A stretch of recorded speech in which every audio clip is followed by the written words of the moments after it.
नमस्कार प्रेक्षको. Hello doctor या कार्यक्रमामध्ये मी डॉक्टर आकाश हरिश्चंद्र मस्के तुम्हा सर्वांचं मनपूर्वक स्वागत करतो.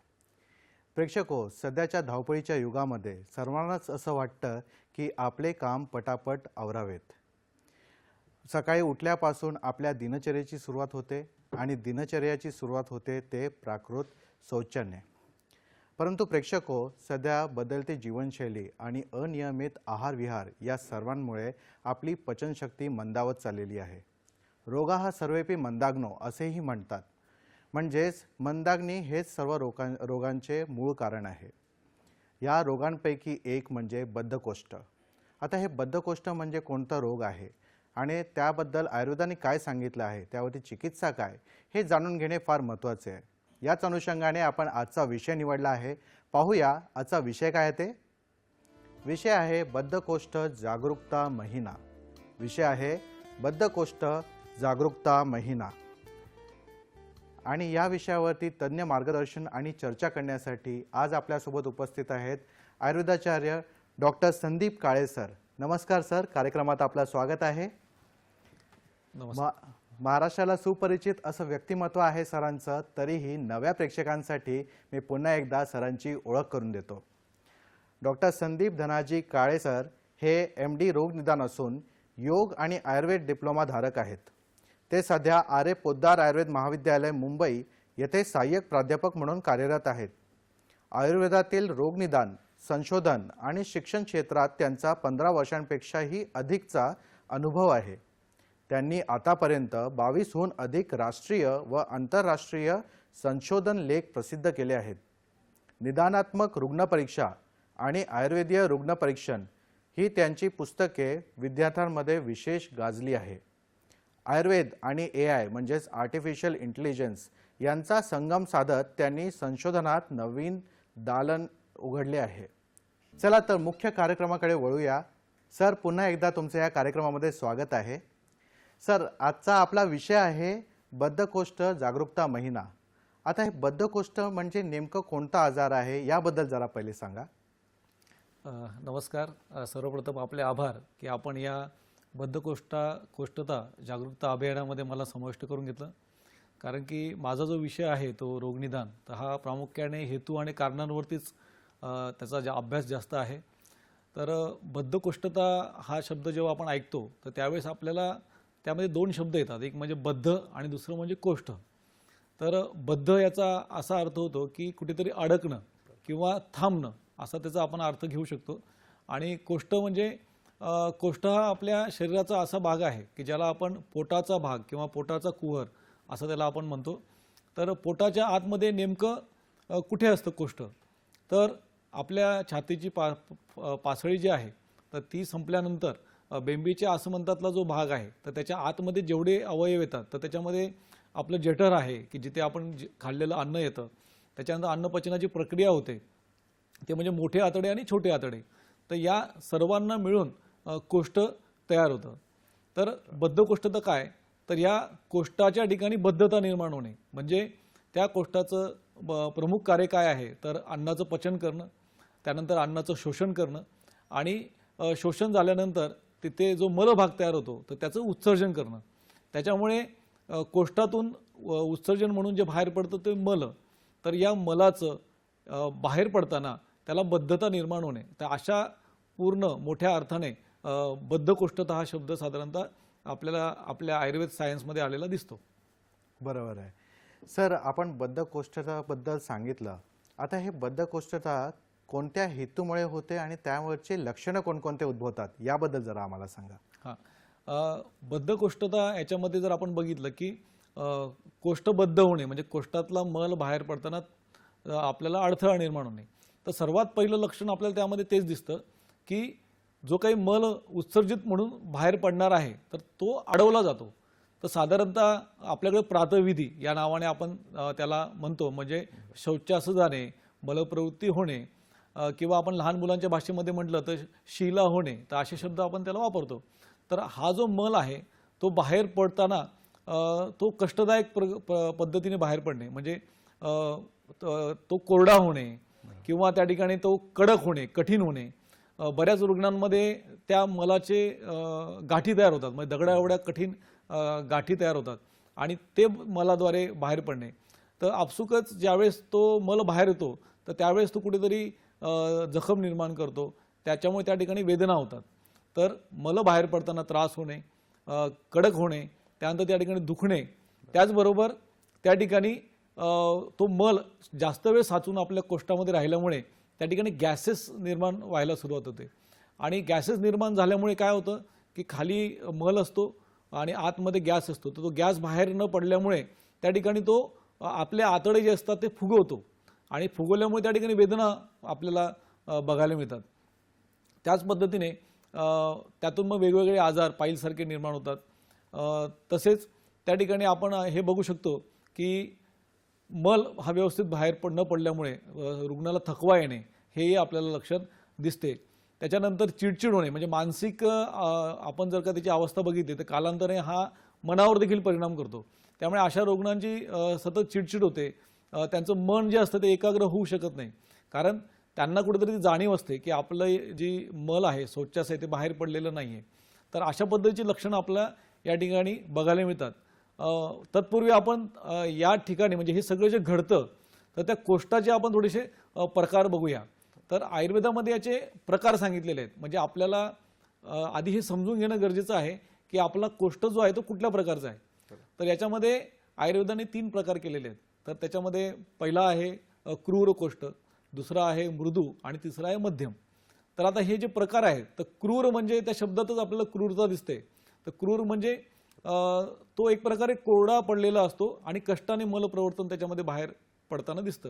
तर साधारणतः क्रूर कोष्ठ हे वात प्रकृतीच्या जे व्यक्ती असतात त्यांच्यामध्ये आढळतं किंवा वातदोष ज्यांच्या शरीरामध्ये जास्त आहे त्या व्यक्तींमध्ये आढळतं किंवा नैसर्गिकरित्या आपण जर वय बघितलं तर वयाच्या अनुषंगाने वृद्ध वयामध्ये वात शरीरामध्ये असतो. तर त्यामुळे साधारणतः त्या कालावधीमध्ये ज्या कालावधीमध्ये वात असतो त्या अवस्थेमध्ये क्रूर कोष्ठ आपल्याला बघायला मिळतं. दुसरा प्रकार त्याच्यामध्ये येतो तो म्हणजे मृदू कोष्ठ. आता मृदू म्हणजे काय तर एकदम सॉफ्ट. तर याच्यामध्ये काय होतं की रुग्णाने हलका जरी आहार घेतला थोडासा तरी त्याला मलप्रवृत्ती होते. तर हा जो प्रकार आहे हा पित्त दोषाशी रिलेटेड आहे, म्हणजे पित्त प्रकृतीची लोक किंवा शरीरामध्ये पित्त वाढलेलं असेल किंवा पित्त हे तरुण वयामध्ये आपल्याला जास्त दिसतं. तर या वयामध्ये साधारणतः मृदू कोष्ठ म्हणजे आपण दूध जरी पिलं, समजा 1 कप दूध अर्धा कप दूध घेतलं तर ते दूध घेतल्यानंतर सुद्धा जर तुम्हाला मलप्रवृत्ती होत असेल तर आपण त्याला मृदू कोष्ठ असं समजतो. त्याच्यानंतर तिसरा प्रकार आहे तो म्हणजे मध्यम कोष्ठ, की जो क्रूर नाही आणि मृदूही नाही, मध्यम आहे. म्हणजे कफ प्रकृतीची व्यक्ती आहेत किंवा शरीरामध्ये कफदोष वाढला असेल तर त्या लोकांमध्ये किंवा बालकांमध्ये आपण असं म्हणू शकतो, कारण बालकांमध्ये कफाचं प्राधान्य जास्त असतं. तर त्या दरम्यान जे काही कोष्ठ असतं, कोष्ठाची जी अवस्था आहे ही साधारणतः मध्यम असते आणि त्यामध्ये साधारण मलप्रवृत्ती होते, म्हणजे दिवसातून एकदा वगैरे अशी आपल्याला मलप्रवृत्ती होताना दिसते. तर हे जे 3 आपण प्रकार बघितले तर या 3 प्रकाराच्या अनुषंगाने आपण आज जो विषय बघतोय बद्धकोष्ठता, तर बद्धकोष्ठता हा क्रूर कोष्ठाशी संबंधित व्याधी आपल्याला म्हणता येईल. क्रूर कोष्ठ असणारे व्यक्ती ज्यांच्या शरीरामध्ये वात वाढलेला आहे असे व्यक्ती किंवा वृद्ध व्यक्ती, अशा व्यक्तींमध्ये आपल्याला बद्धकोष्ठता हे लक्षण बघायला मिळतं. बरोबर आहे सर. आपण बद्धकोष्ठाचे कारण लक्षणं सांगितले. आता आपण त्याचे कारणे जाणून घेऊया की हे जे लक्षणे उद्भवतात हे कोणकोणत्या कारणाने, त्याच्यामध्ये कोणते आहार विहार आहेत का की ज्यामुळे हे बद्धकोष्ठता होते, त्याबद्दल जरा सांगा. हो, आपण आता जसं बघितलं की कोष्ठाचा याच्याशी संबंध आहे, तर कोष्ठामध्ये आपण वात पित्त कफ बघितलं, त्याच पद्धतीने आहारामध्ये देखील जर तुमच्या वातप्रकोपक आहार आणि विहार असेल, तर आहार म्हणजे खाण्याचे पदार्थ, जेवणातले पदार्थ, आणि विहार म्हणजे तुमची वागणूक, तुम्ही लाईफस्टाईल तुमची कशी आहे, दैनंदिन तुमची सुरुवात कशी होते, दिवस तुमचा कसा जातो, रात्र तुमची कशी असते, तर या सगळ्या गोष्टींचा मध्ये जर वात वाढवणारी कारणं असतील तर आपल्याला साधारणतः बद्धकोष्ठता होण्याची शक्यता असते. तर मग याच्यामध्ये प्रमुख हेतू कुठला आहे, तर बऱ्याच व्यक्तींना आपण बघतो की वृक्ष पदार्थ खाण्याची सवय असते, म्हणजे कोरडे पदार्थ ते खातात. साधारणतः आपल्या महाराष्ट्रीयन जेवणामध्ये जर आपण बघितलं तर आपल्याकडे रस्सा भाजी असते, वरण भात असतं. तर ही व्यक्ती जी असतात ती वरण भात खात नाहीत किंवा फक्त भाकरी खातात किंवा भाजी खाताना रस्सा खात नाहीत, कोरडी भाजी खातात. तर आहारामध्ये जर आपल्या कोरडे पदार्थ असतील तर ह्या कोरडे पदार्थांमुळे आपला जो आतड्यांचा जो आतला स्तर आहे तर त्या ठिकाणी स्नेह राहत नाही. स्नेह म्हणजे स्निग्धता राहत नाही आणि ती स्निग्धता कमी झाल्यामुळे बद्धकोष्ठतेकडे ही व्यक्ती लवकर जातात. त्यामुळे आहार जो आहे तो कोरडा, वृक्ष आणि शिळा असा आहार शक्यतो आपण जेवणामध्ये घेतला तर आपण बद्धकोष्ठतेकडे नक्की जातो. विहारामध्ये जर आपण बघितलं तर जी लोक खूप प्रवास करतात, प्रवास म्हणजे काय तर वाहनांमध्ये बसून जे कंटिन्यू एक 30-40 किलोमीटरचा प्रवास करतात, तर याच्यामध्ये दोन गोष्टी होतात. आपण जेव्हा प्रवास करतो तर त्या प्रवासामुळे काय होतं की आपण सीटवर बसल्यामुळे आपला जो गुद प्रदेश आहे म्हणजे कोष्ठाचं ओपन होण्याचं जे दार आहे तर त्या ठिकाणी शोभन कार्य होतं आणि त्यामुळे तिथून वात प्रकोप होतो. त्यामुळे त्या अवयवामध्ये वात वाढल्यामुळे तो कोरडा पडायला लागतो. आणि दुसरं कारण आहे की आपण जेव्हा प्रवास करतो तर प्रवासाने आपल्याला हवा लागते, आपल्या त्वचेवरती हवा लागते, तर त्याने देखील आपल्या शरीरामध्ये कोरडेपणा वाढतो. तर याच्यामुळे देखील आपण हळूहळू बद्धकोष्ठतेकडे वळू शकतो. अजून एक प्रमुख हेतू असा आहे, त्याला आपण जागरण असं म्हणतो. तर जागरण म्हणजे काय तर साधारणतः रात्री 9च्या नंतर जर तुम्ही जागी राहत असाल म्हणजे तुम्हाला झोप येत नसेल तर 9च्या नंतर तुम्ही जेवढ्या वेळपर्यंत जागरण करता तर तो हेतू म्हणून तुमच्या शरीरामध्ये तेवढ्या प्रमाणामध्ये वात वाढवणार आहे. तर जागरणामुळे वाढणारं वात आणि पित्त हे दोन्ही देखील आपल्या शरीरातील आतड्यांमधील पाणी शोषून घेणे, त्या ठिकाणी स्निग्धता कमी करणे असे कारणं घडून हळूहळू बद्धकोष्ठतेकडे आपल्याला नेतात. त्यानंतर अजून एक मोठा हेतू सध्याच्या काळामध्ये जो आहे तो म्हणजे ताणतणाव म्हणजे स्ट्रेस. आपण जो कामाचा स्ट्रेस घेतो तर त्या स्ट्रेसमुळे देखील आपल्या शरीरामध्ये वात वाढतो. तर हे सगळं जे काही आहे हे वात आहार विहाराशी आपल्याला रिलेटेड असं बघायला मिळेल. आणि बऱ्याचदा असं होतं की आपल्यामध्ये आहार आणि विहारामध्ये आहाराच्या काही पद्धती आहेत, जसं की जेवणाच्या वेळा आपण पाळायला पाहिजे. तर जेवणाच्या वेळा आपण पाळत नाहीत बऱ्याचदा. तर जेवणाच्या वेळा जर पाळल्या नाही तर आपल्या आमाशयामध्येच दोष वृद्धी होते, तिथेच वातदोषाची वृद्धी होते. तर त्याच्यामध्ये एक अध्यशन नावाचा हेतू आहे. अध्यशन म्हणजे काय तर अधिहशन म्हणजे एकदा जेवण केल्यानंतर पुन्हा पुन्हा खाणे.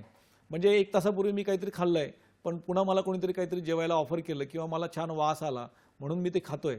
तर असे जे काही आपले व्यक्ती पदार्थ खातात एकामागे एक दिवसभर खातात, तर हे एकामागे एक जे खाणारे असतात ना ते प्राणी असतात. म्हणजे आपण जर बघितलं की पशूंमध्ये साधारणतः दिवसभर खाण्याची सवय असते, त्याला ते नंतर त्याला रवंथ करतात. परंतु मनुष्याने ज्यावेळेस भूक लागते आपल्याला साधारणतः दिवसातून 2 वेळा किंवा 3 वेळा, तर त्याच वेळेस आपण जेवलं पाहिजे. तर जेवणाच्या वेळा न पाळणे. त्याच्यानंतर याच्यामध्ये अजून एक प्रकार आहे तो म्हणजे विषम आसन. तर विषम म्हणजे काय तर जेवताना आपण जे काही आहारामध्ये पदार्थ घेतो तर ते विषम मात्रेमध्ये घेतो. आपण सममात्रेमध्ये ते आहारीय पदार्थ आपल्या असले पाहिजे. तिसरा अजून एक प्रकार याच्यामध्ये असतो जो आपल्या बऱ्याचशा व्यक्तींना किंवा लहान मुलांना तरुण मुलांना हा कळत नाही, तो म्हणजे अजीर्णासन. तर अजीर्ण ही कन्सेप्ट आधी समजून घेतली पाहिजे. अजीर्ण म्हणजे काय की आपण एकदा जेवण केल्यानंतर ते पूर्ण पचेपर्यंत लागणारा जो वेळ असतो 2.5-3 तासाचा, तर तो वेळ आपण त्या आहाराला पचनासाठी दिला पाहिजे. परंतु आपण असं बघतो की तो पचन होण्यापूर्वीच आपण दुसरा आहार सेवन करतो.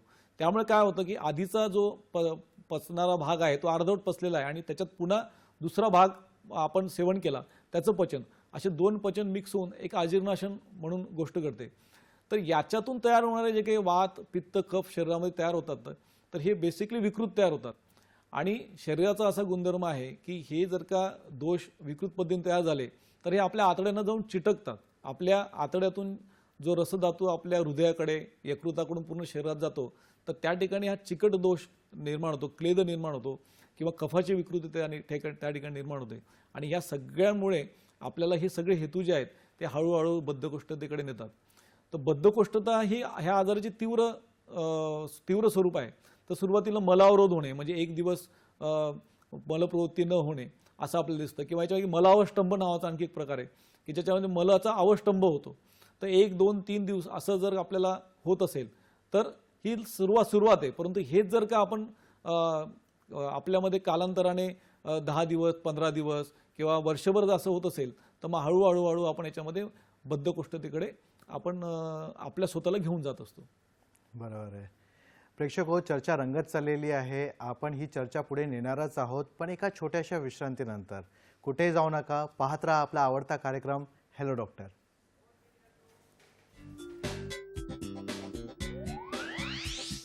तर ब्रेकनंतर तुमचं पुन्हा स्वागत आहे. आज आपण चर्चा करत आहोत बद्धकोष्ठ जागरूकता महिना या विषयावरती. आपण ब्रेकवर जाण्याआधी बद्धकोष्ठतेचे कारणं कोणते, लक्षणं कोणते याबद्दल सांगितलं सर तुम्ही. त्यामध्ये तुम्ही दोषांचा पण उल्लेख केला. तर ह्या दोषांचा आणि प्रकृतीचा एखादा व्यक्तीच्या प्रकृतीचा बद्धकोष्ठतेशी काही संबंध आहे का, याबद्दल जरा सांगा. नक्कीच. ज्यावेळेस आपण शरीराचा विचार करतो तर आपलं शरीर जे आहे ते मूलभूत काही गोष्टींपासून बनलेलं आहे. तर त्याच्यामध्ये 3 दोष जे आहेत, वात, पित्त, कफ, हे प्रामुख्याने त्यामध्ये येतात. त्याच्यानंतर मग 7 धातू, 3 मल, हे सगळे त्याच्यामध्ये आहेतच. परंतु ज्यावेळेस आपण वात, पित्त, कफ असं म्हणतो तर मुळात ह्या 3 दोषांपासून आपली प्रकृती तयार होते. तर या प्रकृती देखील प्रामुख्याने 7 प्रकारच्या आहेत. तर वातामुळे होणारी वातज, पित्तामुळे होणारी पित्तज, कफामुळे होणारी कफज, त्याच्यानंतर या 2-2 दोषांमुळे होणारी सन्निपातज, द्विदोषज आणि सन्निपातज, अशा आपल्याला प्रकृती पाहायला मिळतात.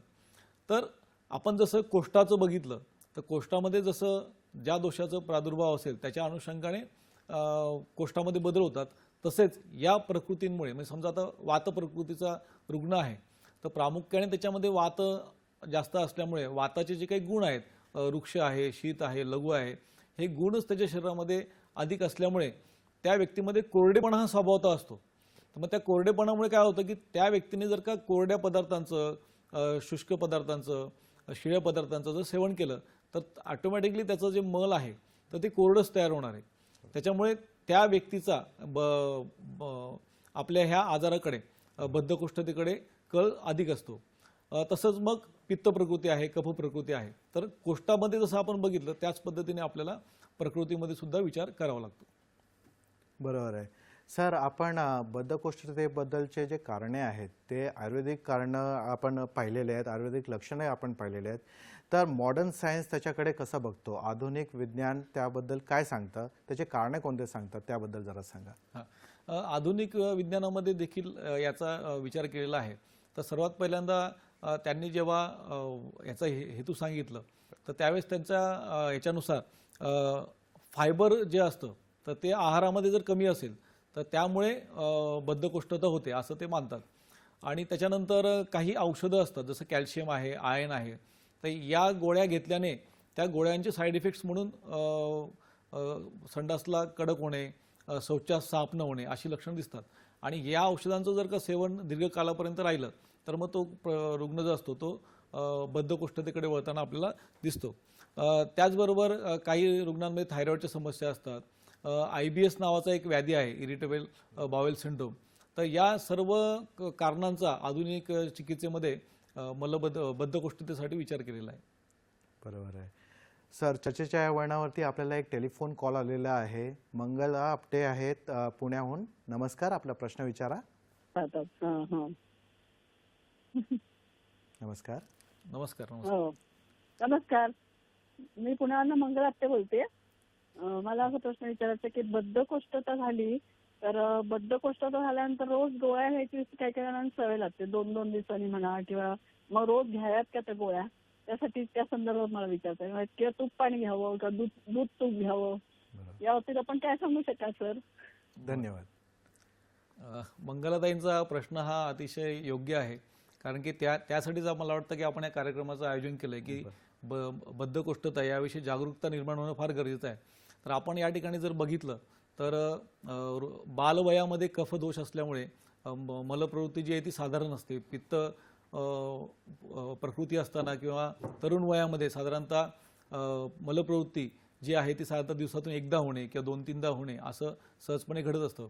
परंतु वृद्ध अवस्थेमध्ये, म्हणजे वृद्ध अवस्था म्हणजे साधारणतः 50च्या पुढे जर आपण बघितलं तर वातदोष हा शरीरामध्ये प्राधान्याने वाढायला लागतो. आणि तो वातदोष वाढल्यामुळे येणारी जी रुक्षता आहे ती या व्याधीला कारणीभूत असते.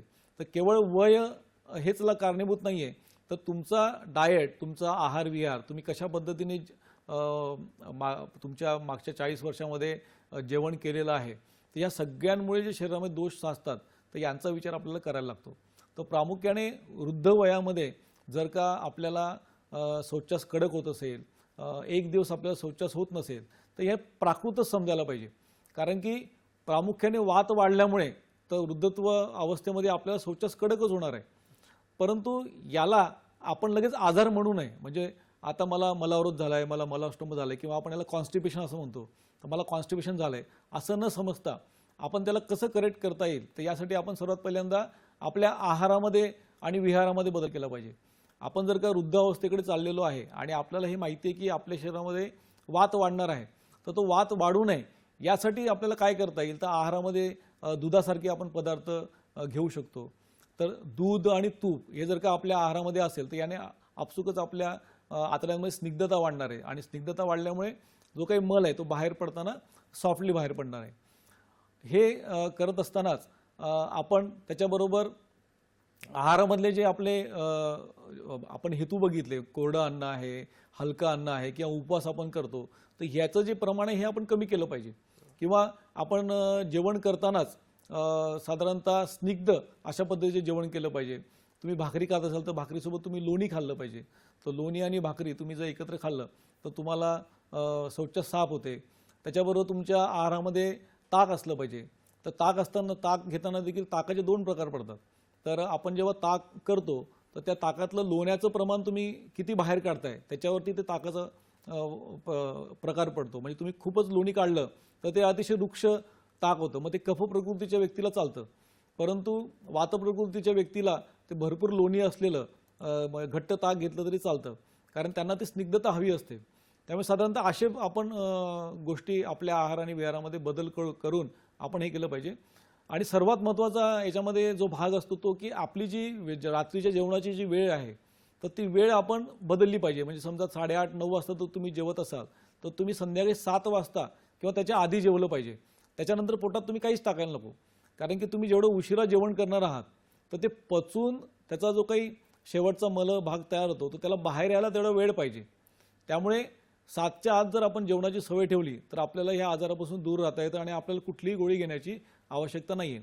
परंतु 3 दिवसापेक्षा जास्त जर तुम्हाला शिला झाली नाही आणि त्याने जर तुम्हाला पोटात गॅसेस होणे, छातीवरती दडपण येणे अशी जर का लक्षणं दिसली तर तुम्ही नक्की वैद्याच्या सल्ल्याने औषधं घेणं गरजेचं आहे. बरोबर. फारच छान उत्तर दिलं सर तुम्ही.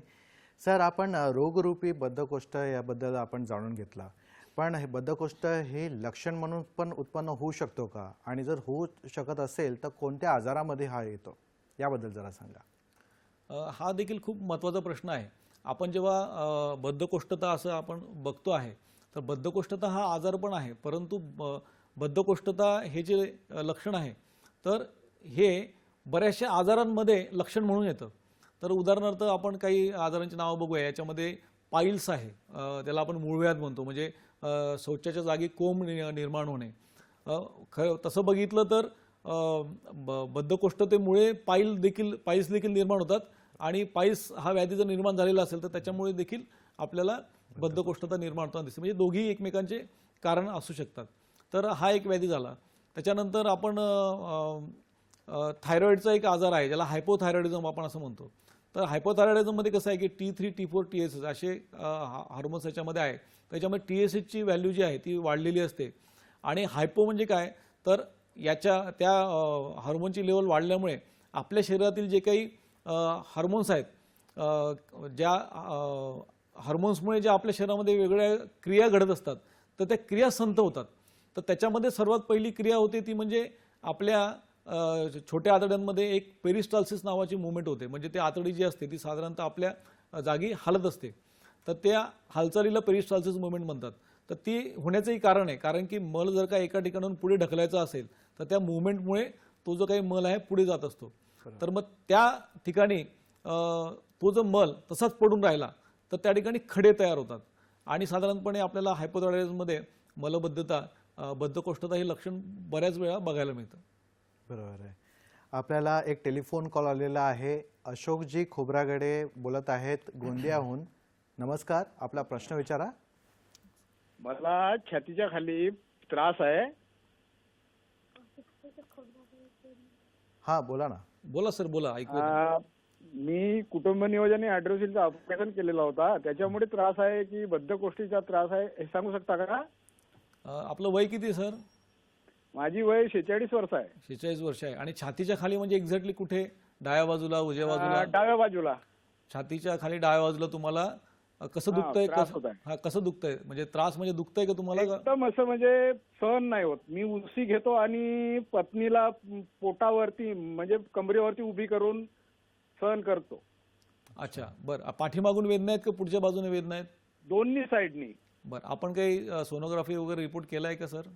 नाही. आपण नाही केलं आहे. हा, फक्त मी एक काम केलं, म्हणजे कुटुंब नियोजन आणि हायड्रोसिलचं ऑपरेशन एका वेळेस केलं, त्याच्यापासूनच हा त्रास किती वर्ष झाले ऑपरेशनला? 3 वर्ष झाले आहेत. 3 वर्ष झाली. आणि त्याचपासून त्रास आहे त्यावेळेपासूनच? हो. अच्छा, बरं. आपल्याला त्यावेळेस भूल दिली होती का? पूर्ण शरीराला भूल दिली गोळ्या होती? वगैरे चालू होत्या. अच्छा, ओके ओके, बर बर, धन्यवाद. ठीक आहे.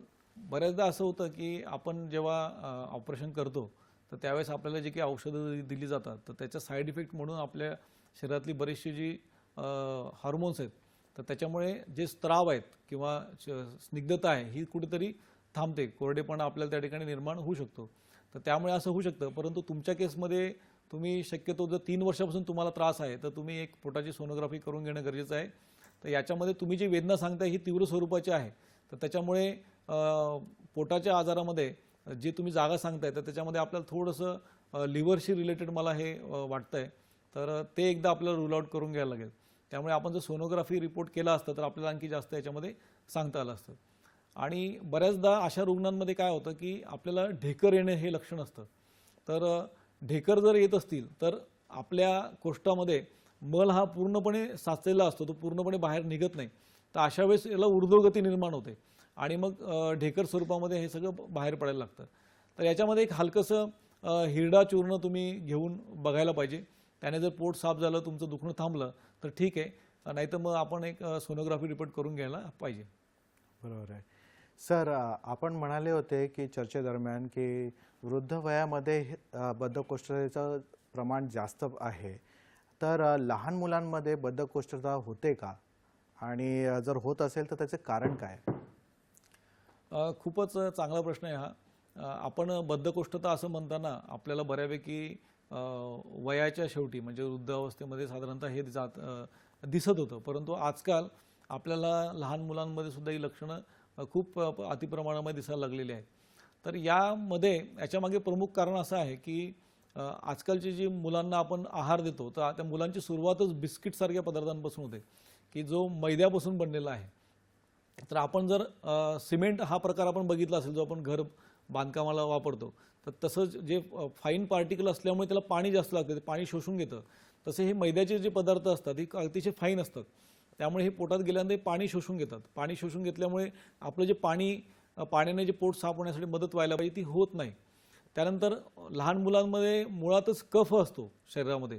तर कफ आणि हा मैदा हे सगळे पदार्थ एकत्र झाल्यामुळे त्याच्यामध्ये तो चिकटा होणे आणि आपल्या जे आतडे आहेत त्याच्यामध्ये तो चिटकून बसणे असा प्रकार आपल्याला साधारणतः बघायला मिळतो.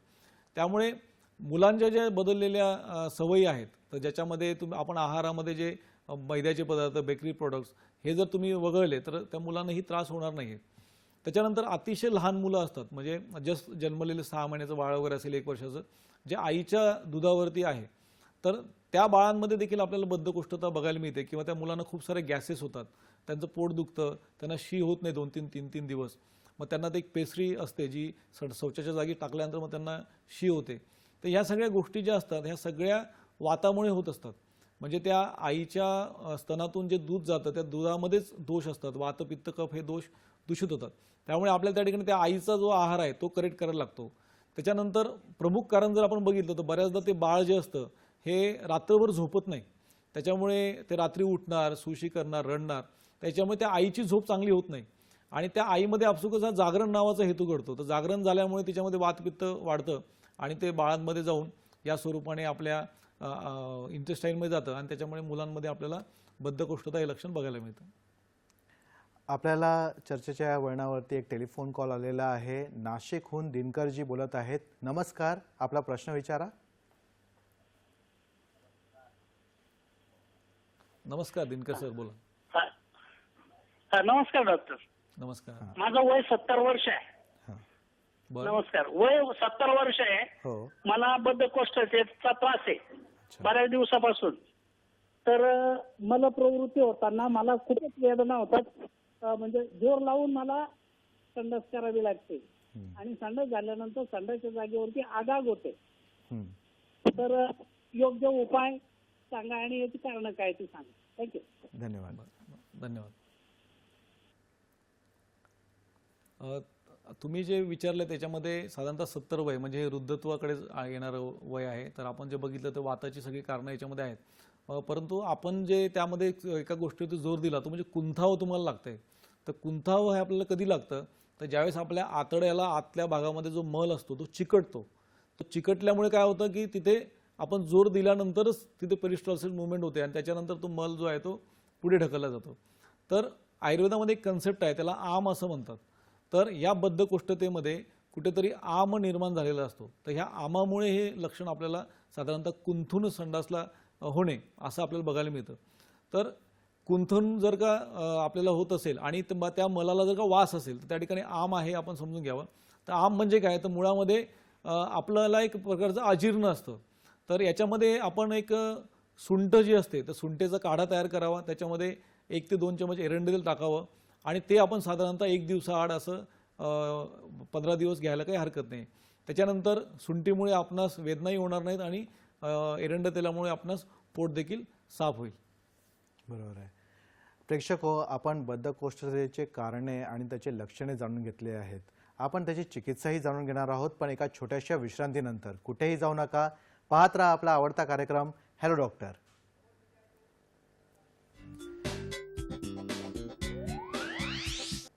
तर ब्रेकनंतर तुमचं पुन्हा स्वागत आहे. आपण आज चर्चा करत आहोत बद्धकोष्ठ जागरूकता महिना या विषयावरती. सर, आपण चर्चेदरम्यान म्हणाले होते की बद्धकोष्ठ आपण कोष्ठाचे प्रकार सांगितले होते. आता मला जाणून घ्यायचं आहे की बद्धकोष्ठतेचे काही प्रकार आहेत का, मग ते कोणते, त्याबद्दल जरा सांगा. हा देखील खूप चांगला प्रश्न आहे आपला. बद्धकोष्ठता याचे आपल्या आयुर्वेदामध्ये असे स्पेसिफिक काही प्रकार नाही आहेत. बद्धकोष्ठता हाच मलावरोधाचा किंवा मलावष्टंभाचा तीव्र आजार आहे म्हणजे क्रोनिक कॉन्स्टिपेशन आपण त्याला म्हणू शकतो. परंतु वैद्यकीय चिकित्सेच्या अनुषंगाने जेव्हा आपण एखादा रुग्ण येतो तर त्यावेळेस त्याला चिकित्सा करण्यासाठी त्या रुग्णातील अवस्थेचा जो विचार आहे तो मात्र वैद्यांना करावा लागतो. कारण सरसकट बद्धकोष्ठता आहे म्हटल्यावरती आपण त्रिफळा चूर्ण घेणं किंवा कुठलं तरी बस्ती देणं असं केल्यानंतर त्याला आराम मिळत नाही. परंतु त्या रुग्णाची अवस्था आपल्याला बघायला लागते. जसं की आत्ता आपल्याला एका काकांचा फोन आला होता ज्याने कुंथून आपल्याला मलप्रवृत्ती होती हे सांगितलं. तर त्याच्यामध्ये आम ही अवस्था आपल्याला त्या रुग्णामध्ये बघायला लागते. मग त्याच्या अनुषंगाने त्याला जर आपण औषधं दिली तर रिझल्ट मिळतात. तसंच आहारात्मक याच्यामध्ये आपल्याला हेतू बघायला लागतात. तर आहारामधले कुठले पदार्थ आहेत म्हणजे शिळे पदार्थ ते खातात का किंवा विहारात्मक त्यांची काही कारणं आहेत का. बऱ्याचदा रुग्ण जे असतात ते सगळे आहाराचे नियम पाळतात परंतु त्यांचे विहाराचे नियम कुठेतरी चुकत असतात. मग त्या व्यक्तीमध्ये विहाराची कारणं आपल्याला शोधायला लागतात आणि तसे त्यांना उपाय आपल्याला सांगायला लागतात. म्हणजे बऱ्याचदा माझ्या चिकित्सेतला अनुभव असा आहे की एक आपल्याकडे सेल्समन होते आणि वयाच्या 30-35 मध्ये त्यांना बद्धकोष्ठता होते. तर त्यांच्यामध्ये त्यांचा हेतूच असा होता, त्यांचा आहार ते एकदम व्यवस्थित होता परंतु हेतू एकच होता की ते गाडीवरती फिरायचे, बाईकवर फिरायचे आणि फिरताना हेल्मेट वापरायचे नाही किंवा एक जाड जॅकेट असलं पाहिजे ते वापरायचे नाही. तर आयुर्वेदामध्ये सांगितलं की तुम्ही जेव्हा प्रवास करता तर प्रवासामुळे आपल्या शरीरामध्ये वातप्रकोप होतो. तर वातप्रकोप होण्याचं कारण काय तर आपल्या शरीराची जी त्वचा आहे तर हा सर्वात मोठा ऑर्गन आहे आणि त्या ऑर्गनच्या सानिध्यामध्ये हवा आल्यामुळे वातप्रकोप होतो. आणि मग तशा अवस्थेमध्ये त्या रुग्णाने रोज अभ्यंग करणे. 7 दिवस आम्ही त्याला जर स्नेहन स्वेदन केलं तर स्नेहन म्हणजे काय तेल लावणे आणि स्वेदन म्हणजे वाफ देणे. तर असं जर आपण केलं तर त्या रुग्णामध्ये आपल्याला रिझल्ट मिळताना दिसतात. बरोबर आहे. सर, आपण चर्चेदरम्यान आधी सांगितलं की लहान मुलांमध्ये बद्धकोष्ठता कशी निर्माण होते आणि त्याचे लक्षणही सांगितले. पण आता तुम्ही म्हणाले होते की वृद्धांमध्ये हे जास्त प्रमाणात असतं, पण त्याचं कारण काय असेल याबद्दल जरा सांगा. वृद्धांमध्ये हे सापडण्याचं कारण म्हणजे वय तर हे एक प्रमुख कारण आहेच. परंतु जसं वय वाढतं तसं आपल्या त्या अवयवांचं जे कार्य आहे काम करून करून ते थकतात. थकल्यामुळे काय होतं त्या ठिकाणी शिथिलता निर्माण होते म्हणजे तिथले जे स्नायू आहेत त्यांचा टोन कमी होणे. तर याच्यामुळे देखील आपल्याला मलावष्टंभ किंवा बद्धकोष्ठता आपल्याला सापडताना दिसते. त्याचबरोबर आपण असं बघतो की बऱ्याच जणांना काही औषधं सेवन करण्याची सवय असते म्हणजे बरीचशी औषधं त्यांच्या आहारामध्ये असतात. त्याचे साईड इफेक्ट म्हणून देखील आपल्याला बद्धकोष्ठता सापडताना दिसते. बरोबर आहे. आपण चर्चा भरपूर केली आहे बद्धकोष्ठतेबद्दल, पण आयडियली कसं मल असायला हवं किंवा प्राकृत मल कसं असायला हवं याबद्दल जरा सांगा. हा एक खूप महत्त्वाचा प्रश्न आहे कारण आपल्या विषयाला अनुषंगाने आहे. तर खरं म्हणजे आपल्याला हे कळलं पाहिजे की आपण शौचास गेल्यानंतर मल कसा असतो. साधारणपणे आपल्याला सकाळच्या वेळेस पहाटे आपण उठल्यानंतर जेव्हा दंतधावन करतो तर त्यावेळेस आपल्याला वेग आला पाहिजे आणि वेग आल्यानंतर जेव्हा आपण शौचास बसतो तर त्यावेळेस आपल्याला 1 मिनिटाच्या आतमध्ये पूर्ण मल आपल्या शरीरातून बाहेर पडला पाहिजे आणि मल बाहेर पडताना आपला केळीचा जो गर असतो तर त्या पद्धतीने पूर्ण बांधून जर मल बाहेर पडला तर तो प्राकृत मल असं आपण त्याला समजतो. त्याच्यानंतर तो मल जेव्हा पाण्यामध्ये पडतो तर त्यावेळेस तो पाण्यावर तरंगला पाहिजे असं त्याचं एक आयुर्वेदामध्ये परीक्षण सांगितलेलं आहे. जर तो मल पाण्यामध्ये तरंगला तर त्याचं पूर्ण पचन झालेलं आहे आणि तो मल जर का पाण्यामध्ये आतमध्ये बुडला त्याचा अर्थ असा आहे की त्याचं पचन पूर्ण झालेलं नाही, म्हणजे अपाचितच अन्न बाहेर पडलेलं आहे. त्याच्यानंतर तुकडे तुकडे तुकडे असे जर का त्या ठिकाणी पडले तर आपला अग्नी कुठेतरी खराब आहे किंवा बसरट जर का स्वच्छ होत असेल तर ती देखील आपल्या शरीरातील अग्नी विकृत आहे याची लक्षणं आपल्याला दिसते. त्यामुळे आपल्या दिवसाची सुरुवातच जर आपण आत्ता मलपरीक्षणापासून जर केली, बऱ्याचदा सगळ्यांना आपण शौचास गेल्यानंतर मल बघण्याची सवय नसते, परंतु तेच आपलं आरोग्याचं लक्षण आहे. जर आपलं मल व्यवस्थित बाहेर पडलं तर आपल्याला आजार होणार नाहीत. त्यामुळे हे मलपरीक्षण सर्वांनी आधी समजून घेतलं पाहिजे. बरोबर आहे सर. आपण बद्धकोष्ठता एक आजार म्हणून आणि एक लक्षण म्हणून याबद्दल सांगितलेलं आहे. आपण त्याचे हेतू आणि लक्षणं सगळेच पाहिलेले आहेत. तर त्याच्यावरती जर उपचार करायचे असेल तर मग आयुर्वेदानुसार काय सांगितलेलं आहे? बद्धकोष्ठतेमध्ये आपल्याला जी बद्धता आहे ती काढून टाकायची. तर बद्धता काढून टाकण्यासाठी आपल्याला सर्वात पहिल्यांदा स्नेहनाचा आधार घ्यायला लागतो. म्हणजे त्या रुग्णाच्या शरीरामध्ये जो वृक्षगुण आहे त्याला कमी करणारा स्निग्ध गुण शरीरामध्ये वाढवला पाहिजे आणि तो स्निग्ध गुण आपल्या आहारातून दूध तुपाच्या माध्यमातून, तेल एरंड तेलाच्या माध्यमातून आपल्याला वाढवता येतो. त्याच्यामध्ये खोबरं आहे किंवा तीळ आहे तर असे पदार्थ देखील आपण आहारामध्ये सांगू शकतो. त्यासोबतच ट्रीटमेंटचा जर भाग बघितला तर बद्धता ही अपाचित आहारामुळे होते. तर त्यासाठी पचन चांगलं होणं गरजेचं आहे. तर पचन होण्यासाठी सर्वात पहिल्यांदा आपल्याला तो अग्नी कसा आहे हे आपल्याला बघायला लागतं आणि त्याच्या अनुषंगाने मग आयुर्वेदामध्ये दीपण पाचन अशा पद्धतीची औषधं आली आहेत, ज्यामध्ये आपण मगाशी बघितलं की सुंठ आहे, चित्रक आहे, तर अशी जी औषधं आहेत ती आली. त्याच्यानंतर बऱ्याचदा असं होतं की सगळ्या गोष्टी सुरळीत आहेत परंतु तरी देखील मल चिटकून राहतो. तर अशा वेळेस आपल्याला अनुलोमन औषधे वापरायला लागतात. अनुलोमन औषधामध्ये देखील प्रकार आहेत, सौम्य अनुलोमन आणि तीव्र विरेचन असे प्रकार आहेत. अनुलोमनामध्ये जर आपण बघितलं तर इसोपगोलसारखं औषध आहे की जे दूध आणि पाण्यामध्ये आपण जर भिजत टाकलं आणि ते पोटातून घेतलं तर त्याने संडासला शिला आपल्याला साफ होते. त्याचबरोबर हिरडासारखं औषध आहे. आपण जर बाळगुटी बघितली तर लहान मुलांच्या बाळगुटीमध्ये हिरडा असतं, ते उगाळून दिलं तर पोट साफ होतं. किंवा त्रिफळा नावाचं जे औषध आहे त्याच्यामध्ये देखील हिरडा आहे. तर ही औषधं जर घेतली तर याने पोट साफ होण्यास मदत होते. तर अशा पद्धतीची जी औषधं आहेत ही त्या रुग्णाची स्टेज कोणती आहे, कुठल्या अवस्थेमध्ये तो आहे ते बघून वैद्य हे ठरवत असतात. ही झाली शमन चिकित्सा म्हणजे औषधांची चिकित्सा. याच्या पलीकडे आपल्याला पंचकर्म चिकित्सेचा उपयोग करता येतो. तर पंचकर्म चिकित्सेमध्ये सर्वात उत्तम सांगितलेलं आहे ते म्हणजे बस्ती, ज्याला एनिमा आपण म्हणतो. म्हणजे गुदमार्गाद्वारे आपण एक नळी प्रविष्ट करून आतमध्ये तेल आणि काढा आपण शरीरामध्ये देत असतो. तर याचे 2 प्रकारे आपण उपाय करू शकतो. सर्वप्रथम आपल्याला हे आजार होऊ नये म्हणून आपलं कोष्ठ स्वच्छ राहण्यासाठी नियमित आपण हे बस्ती 7 दिवस 15 दिवस करून घेतले पाहिजे. बद्धकोष्ठता जर तुमचं निदान झालं असेल, त्याच्यामध्ये रुक्षता हे निदान असेल तर तुम्ही वैद्यांच्या सल्ल्याने साधारणतः तीळ तेल जे आहे हे विविध औषधांनी सिद्ध केलं जातं. त्याचे वेगवेगळे प्रकार असतात. जसं काही आपल्याला माहिती आहे नारायण तेल आहे, बला तेल आहे, शतावरी तेल आहे. तर या तेलांच्या बस्ती जर आपण त्या ठिकाणी पोटामध्ये गुदमार्गातून घेतल्या तर त्याने बद्धकोष्ठता बरी होण्यास मदत मिळते. हे झालं तेलाचं. परंतु जर आपल्याला शोधन करायचं असेल तर त्या ठिकाणी काढ्याची बस्ती हे दिले जातात. तर या सगळ्या गोष्टींचा जर आपण आयुर्वेदातून उपयोग करून घेतला तर वैद्यांच्या सल्ल्याने आपल्याला बद्धकोष्ठतेची चिकित्सा करता येते. प्रेक्षको, सरांनी आपल्याला फार सविस्तर असं वर्णन केलेलं आहे बद्धकोष्ठतेच्या चिकित्सेबद्दलचं.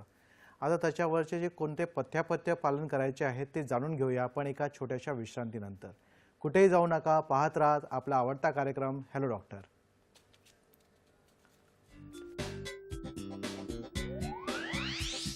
तर ब्रेकनंतर तुमचं पुन्हा स्वागत आहे.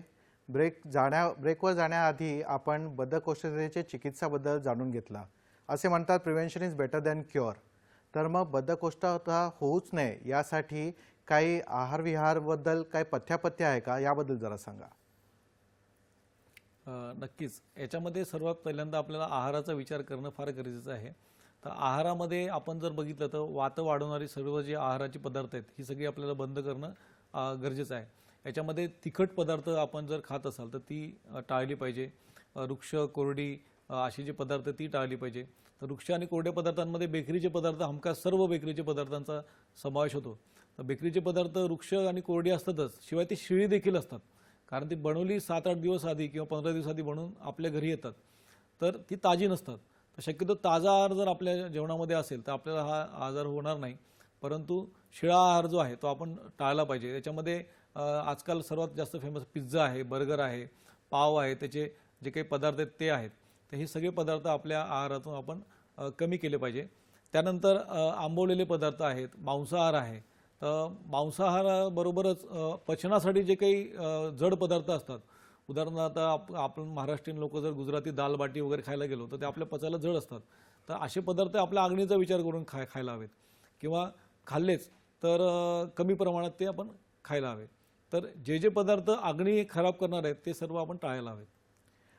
सर, बद्धकोष्ठतेसाठी दिनचर्या कशी पाळावी आणि त्यामध्ये योगासनांचा काय विचार केला गेला आहे का, याबद्दल जरा सांगा. दिनचर्येचा सर्वात मोठा रोल आपल्या ह्या आजारामध्ये आहे. तर सर्वात पहिल्यांदा आपल्याला जर मलप्रवर्तन सकाळी होणं आवश्यक आहे, तर सकाळी मलप्रवर्तन 7च्या आतमध्ये होण्यासाठी आपण रात्री संध्याकाळचं 7च्या आधी जेवण केलं पाहिजे. आणि संध्याकाळी 7च्या आधी जर आपण जेवण करायचं असेल तर दुपारचं जेवण लवकर झालं पाहिजे, सकाळचा नाश्ता लवकर झाला पाहिजे. त्यासाठी सकाळी लवकर उठलं पाहिजे. म्हणजे उलट्या दिशेनं आपल्याला थोडासा प्रवास करणं गरजेचं आहे. आणि किंबहुना तुम्हाला जर हे जमत नसेल तर तुम्ही रात्रीचं जेवण जे आहे ते साधारणतः स्किप केलं पाहिजे, किंवा हे कमी प्रमाणात खाल्लं पाहिजे. जसं जसं तुम्ही 7च्या नंतर जेवण कराल तर तसं जसं एक एक पोळी कमी करा, एक एक वाटी भात कमी करा, अशा पद्धतीने. किंवा रात्री झोपताना दूध आणि तूप घेणे, काही पोटात नसताना, अशा पद्धतीचे आपण आहारात बदल केले पाहिजे. त्यानंतर प्राणायामाचा याच्यामध्ये खूप चांगला फरक आपल्याला पडतो. प्राणायामाने पोटातल्या हालचाली चांगल्या होतात. त्यामध्ये भस्त्रिकासारखा व्यायाम आहे तो चांगला आपण केला पाहिजे. भुजंगासन आहे, योगासनं जी आहे ती आपल्या दैनंदिन जीवनामध्ये आली पाहिजेत. मलासन एक चांगलं आसन आहे ज्याचा आपल्याला याच्यामध्ये फायदा होतो.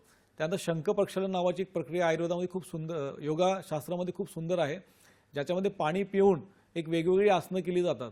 तर आपण जे पिलेलं पाणी आहे ते जशाचं तसे आपल्या शौचवाटे बाहेर पडतं आणि त्यावेळेस आपल्या शरीरातील सर्व दोष हे बाहेर निघण्यास मदत होते. त्यामुळे जे काही योगक्रिया करणार आहे, ज्यांना ते आवड आहे, त्यांनी शंख प्रक्षालन क्रिया ही करण्यावरती भर दिला पाहिजे. बरोबर आहे. सर, आपण पाहतो की वृद्ध व्यक्ती जास्त प्रमाणामध्ये सकाळी उठून पाणी पितात आणि त्यानंतर मग शौचास जातात. तर पाण्याचा आणि बद्धकोष्ठतेचा काही संबंध आहे का? मुळामध्ये आपल्या शरीरामध्ये जो अग्नी असतो तो आपल्या उदरामध्ये असतो, म्हणजे पोटामध्ये असतो. तर सकाळी उठून जर आपण पाणी पित असू तर ते पाणी एवढंच पिलं पाहिजे जेवढी आपली तहान आहे. तर पाण्याचा एकच नियम आहे, कुठलीही गोष्ट तुम्ही ऐकून पाणी पित असाल तर चुकीचं आहे. जेवढी तहान तेवढंच पाणी आपण पिलं पाहिजे.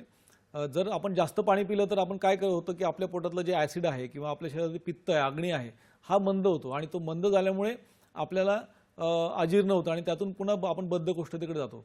मुळात आपण पोटात काहीतरी टाकल्यामुळे वर जे प्रेशर येतं त्याच्यामुळे आपल्याला शौचास होत असते, परंतु आपल्याला असं वाटतं की पाणी पिल्याने आपल्याला शौचास होते.